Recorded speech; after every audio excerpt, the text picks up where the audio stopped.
สวัสดีครับวันนี้ก็พามาดูเครื่องเชื่อมอีกเครื่องหนึ่งนะครับยี่ห้ออะไรเอ่ยนะครับผมก็ไม่รู้จะอ่านยังไงยี่ห้อไหนเป็นยี่ห้อไหนนะครับแต่ก็นี่นะครับขนาดนี้นะลักษณะเครื่องก็ไม่มีอะไรมากนะครับหน้าจอปกตินะครับเครื่องนี้มาในการที่บอกว่าเปิดไม่ติดอะไรประมาณนี้นะครับก็ตอนนี้เราทดสอบดูก่อนนะครับจะเปิดติดหรือไม่ติดก็ตามนะตอนนี้ผมออนสวิตช์ไปแล้วนะครับผมเช็คในเบื้องต้นแล้วนะครับก็เดี๋ยวเราลองทดสอบดูนะครับที่หลอดไฟนะถ้าหลอดไฟติดสว่างก็โอเคครับมีการช็อตนะผมจะเปิดที่หลอดไฟนะครับ3 2 1ปึ๊ดนี่ครับสว่างอย่างแรงนะครับก็แสดงว่ามีอะไรช็อตนะครับเดี๋ยวเราไปดูข้างในกันนะครับโอเคครับเรามาดูด้านในกันนะครับด้านในก็จะเป็นลักษณะหลายบอร์ดนะครับหลายบอร์ดก็ดูด้านข้างนะครับด้านข้างตัวนี้เป็นเมนบอร์ดตัวด้านบนนะครับก็จะเป็นน่าจะเป็นมอสเฟตนะครับตัวนี้ก็แผงกลางนะครับตัวล่างสุดก็ชุด power supply นะครับแล้วก็มีอีกตัวหนึ่งก็เป็นบอร์ดแยกนะครับตัวนี้แยกออกมานะตัวนี้เป็นชุดไดร์เป็นบอร์ดไดร์นั่นเองนะครับเขาก็จะทำแยกออกมาต่างหากนะครับก็โดยรวมๆแล้วบอร์ดนี้ก็เหมือนลักษณะเป็นเมนบอร์ดนะครับถ้าเป็นเครื่องทั่วไปก็จะรวมกันมาเท่านั้นเองแต่ตัวนี้แยกออกนะครับคราวนี้ตัวที่จะช็อตได้ครับตัวที่จะช็อตได้นะผมก็ไม่ได้เขียนแผนพังอะไรให้ดูตัวที่จะช็อตได้ก็คือ1นะครับเขารับไฟ220โวลต์เข้ามาแล้วก็ผ่านวงจรบิตเรคทิฟายนะครับแล้วก็แปลงขึ้นมาเป็นไฟ300นะครับซึ่งตัวที่ช็อตได้อันดับแรกก็คือชุดมอสเฟตชุดพวกนี้นะครับเนี่ยชุดมอสเฟตชุดพวกนี้นะก็คือ1เราเช็คมอสเฟตนะครับว่าช็อตไม่ช็อตนะครับหรือถ้าเรายังไม่เช็คคราวนี้ถ้าเรายังไม่เช็คเราก็ทำการปลดไอ้เจ้าชุดไฟ300นี้ออกนะครับผมจะปลดชุดไฟ300นี้ออกไม่ให้มอสเฟตเขาทำงานนะครับไม่ให้เขากินไฟ300นั่นเองเนี่ยผมปลดออกแล้วนะปลดออกเสร็จถ้ายังสว่างอยู่ก็อาจจะเป็นไปได้ว่าชุดนี้อาจจะช็อตอีกนะครับชุดนี้ก็เป็นชุดไฟ200นะครับอาจจะเป็นชุดไฟ200หรืออาจจะไม่ใช่นะครับอาจจะไม่ใช่สักทีเดียวอาจจะรับไฟตรงนี้ผมไม่แน่ใจว่าเขารับไฟมาเท่าไหร่นะครับลองดูครับลองดูก็เดี๋ยวเปิดนะครับอาจจะมองไม่เห็นนะเดี๋ยวผมจะบรรยายไปด้วยนะครับเอา3 2 1ปึ๊ดน่าจะมองเห็นความสว่างนะครับความสว่างนะเอา3 2 1เนี่ยครับก็สว่างอยู่เหมือนเดิมนะครับยังสว่างอยู่นะเนี่ยชุดนี้ก็ไม่มีไฟแล้วนะครับเราปลดออกแล้วนะแล้วเราลองเช็คมอสเฟตดีก็ได้ว่าช็อตไม่ช็อตนะครับแต่ผมยังไม่ได้เช็คนะมอสเฟตจริงๆเราไม่เช็คก็ได้เพราะว่าเราปลดไฟเจ้า300นี้ออกแล้วเขายังช็อตอยู่นะครับเนี่ยไม่มีอะไรช็อตนะครับเนี่ยไม่ช็อตนะเนี่ยถ้าช็อตก็จะขึ้นด้วยกันทั้งหมดเลยชุดนี้เป็นชุด300ครับด้านนี้เขาจะกิน300มานะครับก็ขากลางครับขากลางเนี่ยส่วนมากขากลางเนี่ยเขาก็จะต่ออยู่แถวนี้แหละเนี่ยครับเนี่ยขากลางต่อตรงนี้ด้านนี้นะครับด้านนี้กิน300โอเคมอสเฟตไม่ช็อตนะครับตัวนี้หม้อแปลงตัวนี้นะครับหม้อแปลงตัวนี้เป็นอาจจะเป็นสวิตชิ่งอาจจะรับไฟ200เข้ามาหรืออาจจะน้อยกว่านั้นเป็นไฟกระแสสลับเราก็ลองปลดดูครับชุดนี้นะเราก็ปลดออกนะครับปลดออกเลยนะปลดแล้วก็เปิดอีกครับลองดูไฟจะสว่างไหม3 2 1ปึ๊ดสว่างนะครับน่าจะพอมองเห็นในกล้องนะนี่ครับมีแสงไฟขึ้นนะครับก็ยังสว่างอยู่นะครับตัวที่จะช็อตได้คราวนี้จะอยู่ที่แผงนี้แหละครับคราวนี้แผงนี้ทั้งหมดเลยก็คือตัวที่ช็อตได้นี่อาจจะเป็นไดโอดบิดครับอาจจะเป็นไดโอดบิดหรืออาจจะก่อนจะเข้าไดโอดบิดก็เป็นไปได้ครับเราไม่รู้ว่าตัวไหนเขาจะช็อตนะตัวนี้ครับตัวนี้ก็จะเป็นอาจจะเป็นไดโอดบิดนะครับเนี่ยเป็นไฟกระแสสลับเข้ามานะครับเนี่ยเขาจะไฟกระแสสลับเข้ามาเสร็จแล้วก็ผ่านไดโอดบิดน่าจะ2ตัวนะครับก็เอาออกอีกครับคราวนี้ก็ลองดูครับเราก็เช็คประมาณนี้นะครับเราลองเช็คทั่วไปนะครับถ้าไม่ช็อตที่ไดโอดบิดก็จะช็อตที่อะไรล่ะคราวนี้ก็มันยังไม่แน่ใจครับถอดออกแล้วนะเนี่ยครับ ชุดนี้จะเป็นไฟ220โวลต์เข้ามาครับ220โวลต์เข้ามาแล้วก็เข้ามาเสร็จแล้วก็จะไปที่ไดโอดบิดเท่านั้นเองนะครับไดโอดบิดก็จะมาจากตรงนี้นะครับทั้งไฟ200ทั้งไดโอดบิดก็จะมาจากตรงนี้นะครับถอดออกเรียบร้อยแล้วนะครับถอดออกแล้วนะเนี่ยเดี๋ยวลองเปิดดูอีกรอบหนึ่งครับเปิดนะครับ3 2 1ก็ยัง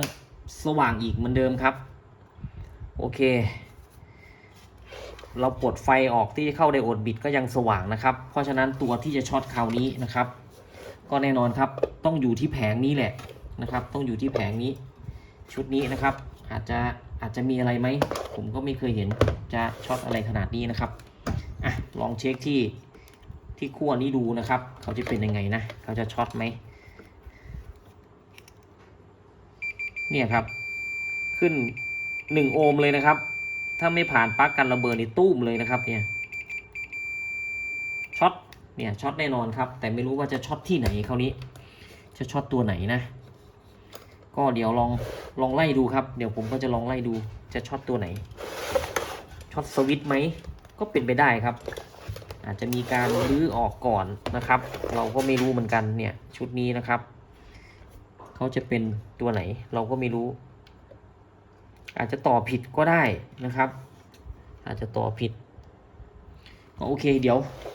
วขอเวลาไล่วงจรดูนะครับเขาอาจจะต่อผิดไหมไม่แน่ใจครับไม่แน่ใจนะเนี่ยอาจจะมีการต่อไหมเราก็ไม่รู้นะหลังจากที่ไล่แบบมึนๆงงๆกันอยู่นะครับก็ต่อผิดครับต่อผิดนะอันนี้คือต่อแบบเดิมเขาอยู่นะครับลักษณะนี้นะผมแกะออกมานะครับเพื่ออธิบายนะแดงเข้าแดงด้านนี้ดำเข้าดำด้านนี้นะครับประมาณนี้นะอันนี้คือต่อแบบเดิมนะคราวนี้ด้านนี้กับด้านนี้เขาเป็นสวิตช์ครับตรงนี้เป็นสวิตช์นะด้านนี้ก็เป็นสวิตช์ครับก็คือเวลาเราเปิดสวิตช์ปั๊บดำกับดำก็จะแตะกันแดงกับแดงก็จะแตะกันนะครับก็แตะแบบนี้ครับถึงได้ตุ้มนะครับถึงได้ยังไงก็มีระเบิดนะครับมีระเบิดแน่นอนเราดูสายแดงตรงนี้นะครับสายแดงตรงนี้นะเราปลดออกนะครับปลดออกนะผมปลดออกแล้วนะคราวนี้เราก็ดูที่ปิดๆนะฟังเสียงปิดๆนะครับอันนี้หัวปลั๊กเข้ามานะหัวปลั๊กเข้ามานะครับเขาก็ผ่านมาตรงนี้สีดำกับสีแดงคู่นี้นะดำกับแดงคู่นี้นะครับแล้วก็จะมาผ่านสวิตช์เท่านั้นเองนะครับสวิตช์ตัวนี้นะลองดูนะครับปิดๆนะตรงนี้ครับนี่ครับอันนี้อาจจะเป็นลายนะครับอันนี้อาจจะเป็นลายอันนี้ปลายสายนะอันนี้ต้นทางอันนี้ปลายสายอยู่ด้านนี้นะครับแล้วก็อีกด้านหนึ่งครับอีกตัวหนึ่งนะอีกตัวหนึ่งก็นี่เลยเนี่ยครับอันนี้ลายกับนิวตันนะครับลายกับนิวตันนะถามว่าช็อตไหมไม่ช็อตครับแบบนี้ไม่ได้ช็อตนะเพราะฉะนั้นเวลากดสวิตช์ครับแดงกับแดงนะครับแดงกับแดงตรงนี้คือแดงตรงนี้เป็นลายกับนิวตันเท่านั้นเองนะครับใส่เหมือนเดิมก่อนนะใส่เหมือนเดิมก่อนต้องค่อยๆเช็คค่อยๆไล่วงจรไปดูครับผมใส่เหมือนเดิมนะตุ้ม100%แน่นอนครับผมเอาไอ้ตัวดำนี่ออกก่อนนะเฉพาะแดงกับแดงนะครับจะเข้าใจยากหน่อยอันนี้ยังไม่เปิดสวิตช์นะยังไม่เปิดสวิตช์นะครับเนี่ยยังไม่เปิดนะครับไม่ช็อตนะยังไม่เปิดสวิตช์เนี่ยไม่มีเสียงนะครับไม่มีเสียงนะผมกดสวิตช์ครับคราวนี้กดสวิตช์เปิดเปิดแล้วนะเนี่ยครับเขาช็อตไลน์กับนิวตันเขาหากันเลยแสดงว่าลื้อมาก่อนแล้วนะครับเนี่ยนะปิดสวิตช์นะปึ๊ดหายนะครับเปิดเนี่ยครับเพราะฉะนั้นแดงกับแดงเนี่ยเขาเป็นไลน์กับนิวตันครับแล้วไลน์กับนิวตันเนี่ยก็จะเข้ามาชุดวงจรเรคติฟายชุดนี้อีกซึ่งมีไดโอดอยู่อีก4 ตัวครับเพราะฉะนั้นเราต้องสลับแล้วนะครับสลับนะแดงนี่อาจจะเราจะไว้ด้านบนด้านล่างก็ว่านไปนะครับผมเอาแดงไว้ด้านล่างนะเนี่ยลายนิวตันนะครับผมสมมุตินะลายนิวตันจากนั้นก็จะวิ่งผ่านตรงนี้มาก็วิ่งมาที่ไอ้เจ้าสีดำนี่ครับเจ้าสีดำเนี่ย นี่ครับเนี่ยลายกับนิวตันนะครับสีดำนี่ก็เป็นลายกับนิวตันครับลายกับนิวตันเนี่ยเขาก็จะเข้ามาที่ไดโอดบิดอีก4ตัวไดโอดบิด4ตัวเนี่ยจะเป็นวงจรเล็กๆนะครับขึ้นมาเลี้ยงไอ้เจ้าแผงข้างบนนี่ครับแผงข้างบนเนี่ยจะขึ้นมาเลี้ยงแผงข้างบนนะครับชุดนี้นะเขาจะมีแหล่งจ่ายไฟ2แหล่งนะครับอ่ะลองเสียบดูนะครับปั๊บเรียบร้อยอ่ะลองเช็คดูครับลองเช็คดูช็อตไหมไม่ช็อตนะครับผมยังไม่เปิดสวิตช์นะเปิดสวิตช์ดีครับกดปั๊บนะครับเปิดแล้วนะเปิดแล้วจะเป็นยังไงครับช็อตไหมเหมือนเดิมก็ยังช็อตเหมือนเดิมผมต่อผิดไหมเนี่ยผมต่อผิดหรือเปล่า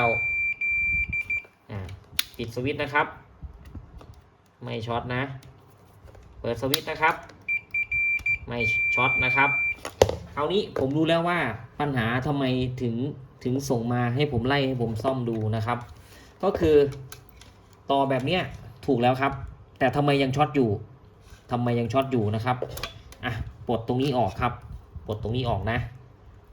ปลดตรงนี้ออกเรียบร้อยนะครับพอเราเปิดสวิตช์ปกตินะครับผมเปิดนะ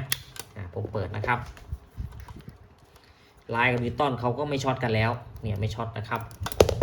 แต่ตัวที่ช็อตอยู่ที่เจ้าแผงนี้ครับคราวนี้เป็นอาการที่ซ้อนขึ้นมาอีกรอบหนึ่งครับก็เลยทำให้เจ้าของเครื่องนี้งงไปกันใหญ่เลยนะครับตัวคาปาซิเตอร์นี้บังอยู่นะเนี่ยผมโฟกัสมาตรงนี้นะเนี่ยจะมีไดโอดบิดอยู่4ตัวไดโอดเฉยๆนะครับแต่เอามารวมกันเป็นวงจรบิดนะเขาเรียกเป็นไดโอดบิดอยู่ 3-4 ตัวตรงนี้นะครับไอ้ 3-4 ตัวนี่นะครับที่ทำหน้าที่rectify ไฟออกไปนะครับคราวนี้เราอยากรู้ว่าช็อตไม่ช็อตนะครับขออนุญาตกล้องหน่อยนะเช็คตรงนี้เลยนะครับเช็คไอ้หลัก2หลักเนี่ยลายกับนิวตันจะต้องเข้าตรงนี้ครับเนี่ยครับช็อตนะเขาช็อตกันครับก็เลยทำให้เจ้าของนี่ต่อสายไงก็ต่อไม่ถูกเนี่ยครับก็เข้าใจได้ว่าทำไมถึงต่อสายไม่ถูกนะครับก็คงจะคิดว่าต่อยังไงมันก็ช็อตต่อยังไงมันก็ช็อตก็เลยคงจะให้ผมมาไล่สายนี่ให้ดูนะครับคงต้องมีปัญหาแหละในตัวนี้นะครับคงต้องมีปัญหาโอเคเดี๋ยวผมถอดเจ้าแผงตั้งเจ้าแผงนี้ออกมานะครับแผงนี้มาไล่วงจรกันดูดีๆว่าเกิดอะไรขึ้นนะเป็นอย่างที่ผมว่าไหมนะครับโอเคครับถอดออกมาเรียบร้อยนะครับเราก็มาดูลักษณะวงจรของเขานะครับก็จะมีรีเลย์อยู่1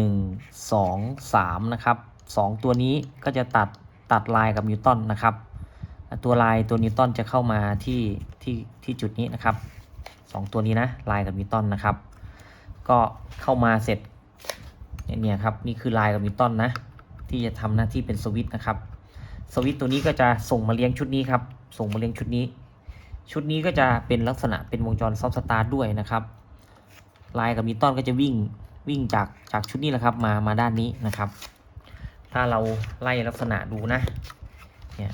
C เขาจะมีขั้วลบขั้วบวกนะครับเราก็คลิกดูด้านหลังเนี่ย C ขั้วลบขั้วบวกนะครับเดี๋ยวผมลองไล่ดูนะตัวนี้ C จะเป็นขั้วลบอันนี้จะเป็นขั้วบวกนะครับเนี่ยเขาก็จะออกมา2คู่นี้นะครับ2คู่นี้พลิกมาปื๊ดก็จะเป็นคู่นี้นะครับอันนี้ก็จะเป็นขั้วบวกอันนี้เป็นขั้วลบนะครับที่เหลือเป็นอะไรครับที่เหลือก็จะเป็นสายเป็น AC เข้านะครับเป็น AC เข้าอันนี้ก็จะเป็นผมสมมุติเป็นลายแล้วกันตัวนี้ก็จะเป็นนิวตันครับเขาใช้ไดโอดบิด2ตัวหนึ่งก็ต่ออนุกรมกันเลยนะครับเป็นไดโอดบิดนะเนี่ยลายกับนิวตันเข้ามาตรงนี้นะครับไฟจริงๆเข้ามาจุดนี้ลายนิวตันถามว่าต่อถึงกันไหมเนี่ยเขายังไม่ต่อนะครับเขายังไม่ต่อเลยเพราะอะไรครับเขาผ่านรีเลย์ตัวนี้มาครับรีเลย์ตัวนี้นะเราพลิกด้านหลังดูครับคราวนี้หลักนี้นะหลักนี้นะครับเนี่ยครับนี่คือ contact relay นะครับ contact relay ก็ถ้าเขียนอย่างนี้ก็อย่างนี้เลยเนี่ยเป็น contact นะครับตัวนี้ก็เหมือนกันครับเนี่ย contact relay นะเนี่ยนะครับก็ตัวไหนเป็น ไฟเข้าชุดนี้ครับชุดนี้จะวิ่งข้ามมานี่ชุดนี้ก็จะวิ่งข้ามมานี่นะครับเนี่ยเอาชุดแรกก่อนเนี่ยตัวนี้ครับตัวนี้ตัวนี้ไฟล็อกเข้าตรงนี้นะครับเนี่ยล็อกเข้าตรงนี้ก็จะกระโดดข้ามมานี่นะครับก็วิ่งมาปื๊ดตรงนี้ก็อาจจะต่อแถวนี้อยู่ตัวหนึ่งลองดูจะต่อไหมเนี่ยครับอันนี้ต่อนะอันนี้ต่อเป็นตัวอะไรก็เราไม่รู้ละตัวนี้ครับตัวนี้ต่อไหมเนี่ยครับตัวนี้ก็ต่อตัวนี้เนี่ย2 หลักนี่ต่อนี่ครับแล้วลายนิวตันก็จะต่อตรงนี้เข้ามาจากนั้นก็ลายกับนิวตันตรงนี้นะครับเนี่ยตรงนี้เลยนะลายกับนิวตันก็จะวิ่งมาที่สวิตช์ครับวิ่งมาที่สวิตช์ก็จะลายก็จะเข้าสีดำตรงนี้นิวตันก็จะเข้าสีดำด้านนี้นะครับเพราะฉะนั้น2ตัวนี้ก็จะเป็นลายแล้วก็นิวตันนะครับประมาณนี้นะเป็น L กับ N แล้วกันนะแล้วก็สมมุติไปตามหลักการนะครับเป็น L กับ N เสร็จก็จะเข้ามาจุดนี้พอเดินว่ามันเป็นเรื่องของความพอดีนะครับพอดีว่าไดโอดบิดเขาช็อตด้วยเนี่ยครับไดโอดบิดเขาช็อตก็ลองดูเขาช็อตตัวไหนเนี่ยเขาช็อต1 ใน 2 1 ใน 3ตัวนี้แหละครับที่ช็อตเนี่ยอาจจะช็อต2ตัวนี้นะครับก็เลยต่อสายยังไงก็เลยต่อไม่ถูกสักทีต่อยังไงก็ช็อตต่อยังไงก็ช็อตนะครับแต่ครั้งแรกเนี่ยต่อก็คือเอาแดงกับแดงมาเข้าคู่นี้ก็มันก็ตุ้มตั้งแต่แรกเลยนะครับลายกับนิวตันนะเนี่ยเราต้องสลับลักษณะนี้นะครับแต่บางตัวก็ทำเป็นสวิตช์แบบนี้จริงๆนะครับก็แล้วแต่หลักการเรานะครับคราวนี้ก็ยกไดโอดนี้ออกนะครับเอาออกหมดเลยนะครับเดี๋ยวเอาออกหมดเลยทั้ง4ตัวก็ได้นะครับก็เปลี่ยนใหม่ไปเลยเดี๋ยวเราดูอีกทีหนึ่งนะครับเดี๋ยวผมยกไดโอดออกนะ